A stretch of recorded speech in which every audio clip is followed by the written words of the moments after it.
Mga kaibigan, nandito tayo ngayon sa Zagreb. Ito po ang capital city of Croatia. Tara, samahan niyo ako at kakapanayin po natin ang mga ilan natin mga kababayan. Siyempre, alamin natin kung ano ang mga proseso para makarating dito, kumusta po ang trabaho rito, gaano kabilis o kadali at magkano ang gagastusin niyo kung nais niyo pumunta rito. Tara, samahan niyo ako. Sa Croatia, yung sa Gribari po, I'm from Philippines. Ang probinsya ko po is Marinduque.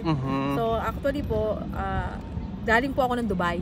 Okay. Karoon po ng opportunity na makapunta dito by agency. Ang agency ko po pala sa Dubai, Talent Driven Agency. Thank you. Shout out po dyan sa mga empleyado. Thank you kasi nakarating po ako. So we are under agency po, Humble Hunters Agency. Okay naman po dito, okay naman po yung trabaho. Ganda yung lugar. Unang-una yung weather, nakakita ka ng snow. may snow, ayan, may snow dito. Sa tanong ko lang, doon sa process sa agency mo, gaano katagal ito at magkano ang dapat paghandaan ng ating mga kababayan? Since pong galing ako ng Dubai, ang processing po kasi niyan is 6 months po ang processing ko nung nag-apply po ako. Okay.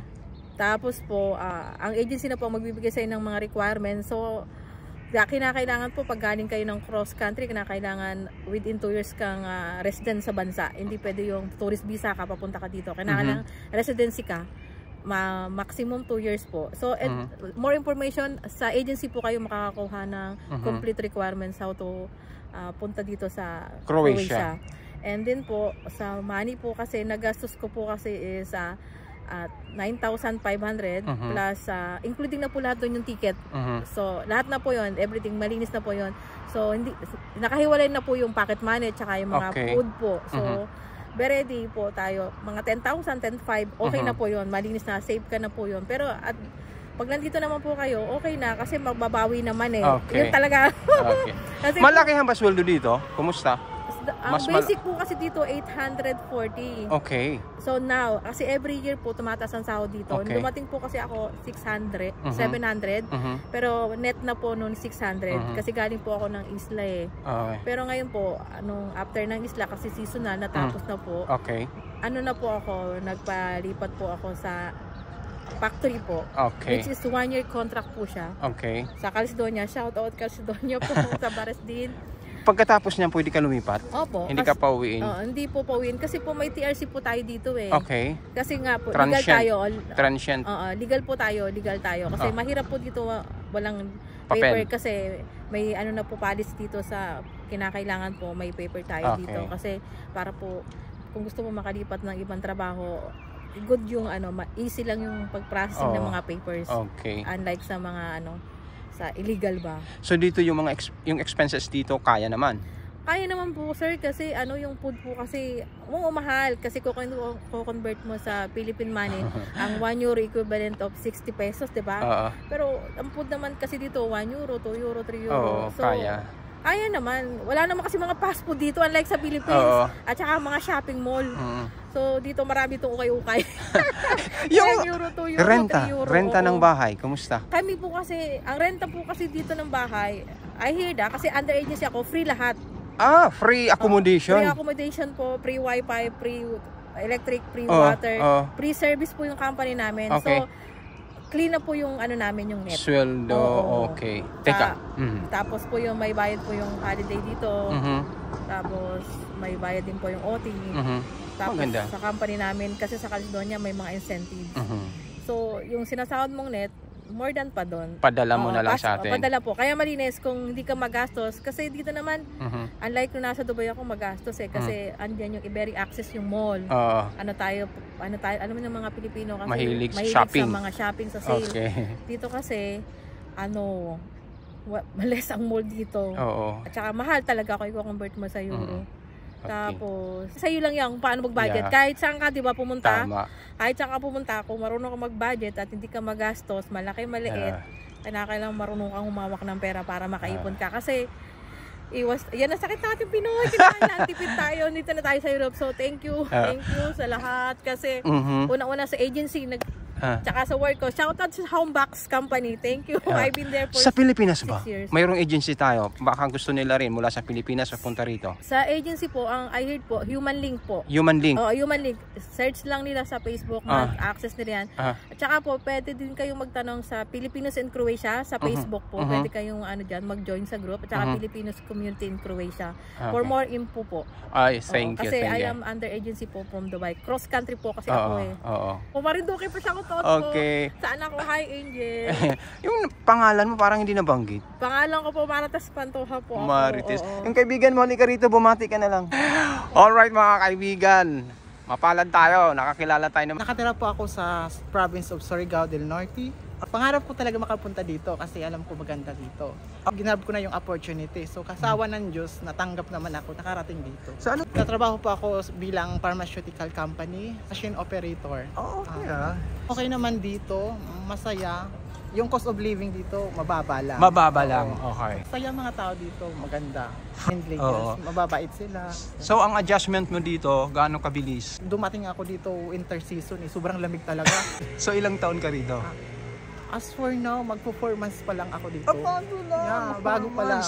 Okay, so pagdating mo dito, automatic may trabaho agad. Oh yes, meron naghihintay. So working visa ka? Yes, working visa. Okay, so kumusta dito yung renta ng apartment? As for now, kasi under ako Company? ng company, sila ang nagbabayad. Free kami ng bahay. Okay. Kaya may free kami bahay, allowance, kaya Transpo? hindi, walking distance lang yung aming Ganda naman. aming bahay to company. Oo. Pero meron pa kaming allowance for transpo. Oo. Siguro gusto rin malaman ng ating mga kabayan, kung working visa ka, anong proseso to? Gaano kabilis? Kasi under of agency ako ng Human Link. Sila na nag-aasikaso lahat. Ganun. Okay. So may cash outlay ba to? Yung sinasabi natin 2 months? Oh yes, meron sila. Oo. Merong 1 month salary mo. 1 Yun month yung- salary. Ano yun bang yung tawag ibabayad doon? sa kanila, yung placement fee. Placement fee. Yeah. So, Pangarap nyo talaga pumunta dito. Wag lang talaga sumuko at lumaban lang. Wag sumuko porket na apply ka ng apply dahil parang hindi ka natanggap. Ang ganun.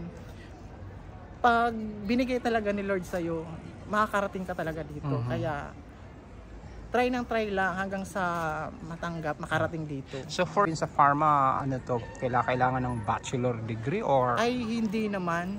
Kasi as long as na meron ka experience sa machine. Okay. Kasi machine operator ako eh. Kaya since sa Pilipinas, meron akong 12 years experience sa machine. Okay. Kaya, So skills, oo. importante. Yun yung kanilang hinahanap. Basta as long as na meron kang experience. Okay, pinagtitinginan ka ng mga tao, kaibigan, sikat ka na. Nag-pray lang talaga ako na sana tuloy-tuloy. Binigay naman din. Parang ito, nakarating din. Akala ko nga kasi nag-apply ako, nagtatrabaho pa din. Hanggang sa dumating yung time na dumating yung visa ko, ang saya-saya ko. Nakarating na din ito. Magpo 4 months na din. Performance na. So contract yan, contract.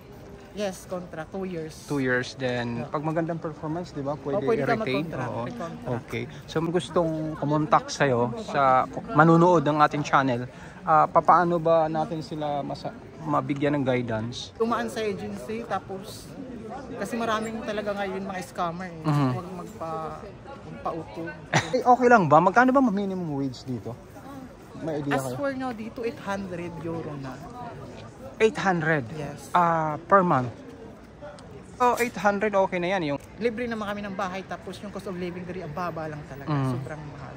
Magsawa ka dito sa karne at saka sa manok. Kasi ayun yung nga, pinakamura. yun yung paborito. Karne ng baboy, baka, manok, yung magsawa ka kasi mura lang. Ay sa mga nanonood, yung may plano pumunta po dito, makakapunta na kayo dahil ang saya dito at sa mababait yung mga tao. Ay yung mga magulang at kapatid ko, kung nanonood ka man ito, kung kinukumusta nyo ko, okay naman po dito, ito masaya.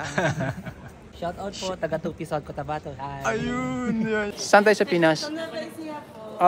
Okay, north side. Kayo ma'am? Jensen. That's part of Mindanao. Yung isa nahihiyaw. Saan siya galing? Isang tanong na lang. Kumusta ang buhay dito? Okay naman po. Masaya? Yes. Ha? Blessed dito? Ilang taon na kayo rito? Ay, hindi pa tao. 7 months. Mabilis ba rito pala makapasok? It's easy? Through agency. Agency rin kasi sila. Alright, sige. Pag dumalaw kayo ng Switzerland, Sige po. pwede kayo tumuli sa amin. Facebook. WhatsApp, pwede rin. Facebook. Okay. Maka-flights kami. Planning to visit Switzerland. Yeah. Oo. Oo, malapit. Maganda rin doon. Hi, God bless. Sige.